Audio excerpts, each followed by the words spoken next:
Depuis dimanche soir, la nouvelle sortie de l'ancienne ministre des Armées du Togo, Essosimna Marguerite Nyakadé, fait grand bruit sur la toile. Dans une vidéo inédite, celle qui avait jusque-là communiqué par tribune écrite se montre désormais à visage découvert. Si beaucoup saluent son courage et son message d'unité, d'autres s'interrogent sur l'authenticité de sa démarche, certains allant jusqu'à évoquer une diversion.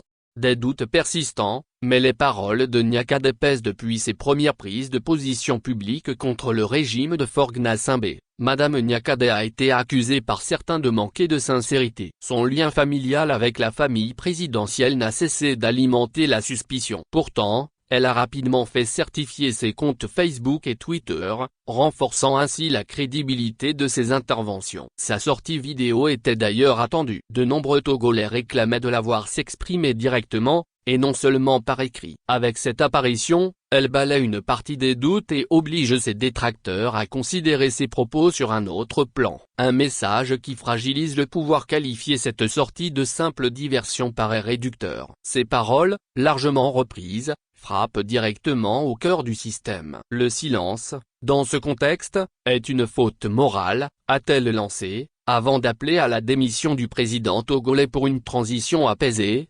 inclusive et nationale. Dans un pays où la parole publique est souvent muselée, un tel discours, porté par une ancienne figure du gouvernement et proche de la famille au pouvoir, résonne fortement. Même si ses intentions pouvaient être discutées, l'effet politique est indéniable, chaque phrase prononcée nourrit la critique contre le régime en place. En outre, cette vidéo intervient dans un climat tendu, marqué par les répressions meurtrières de juin et l'arrestation de l'artiste à Meron, qui a provoqué une vague d'indignation. Récemment, sur TV5 Monde, ce sont déjà les propos du défenseur des droits de l'homme, Me Raphaël Kepandé Adjaré, qui avait servi d'argument pour mettre en difficulté le ministre togolais des droits de l'homme, Paco Madjrouvi.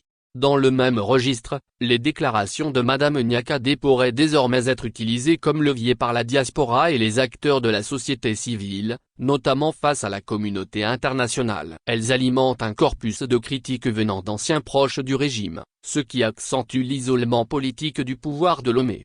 Au-delà de l'effet immédiat, la portée symbolique de cette vidéo est forte. Plusieurs activistes y voient une brèche ouverte et appellent d'autres figures, jusque-là silencieuses, à sortir de l'ombre. Dans un pays où la peur reste un instrument politique puissant, chaque voix qui s'élève a un effet démultiplicateur. Une dynamique déjà observée ailleurs en Afrique. Le cas de Madame Nyakadé n'est pas inédit. Sur le continent africain, on a vu d'anciens proches de régimes de long règne, au Burkina Faso, au Soudan ou encore au Zimbabwe, se retourner contre le régime et contribuer à accélérer le changement. Ces exemples montrent que, même si la sincérité des anciens proches peut être sujette à caution, leur parole a souvent un effet stratégique, elle affaiblit les arguments du régime et légitime davantage les revendications de l'opposition. Actualité éditoriale. Opinion politique Togo.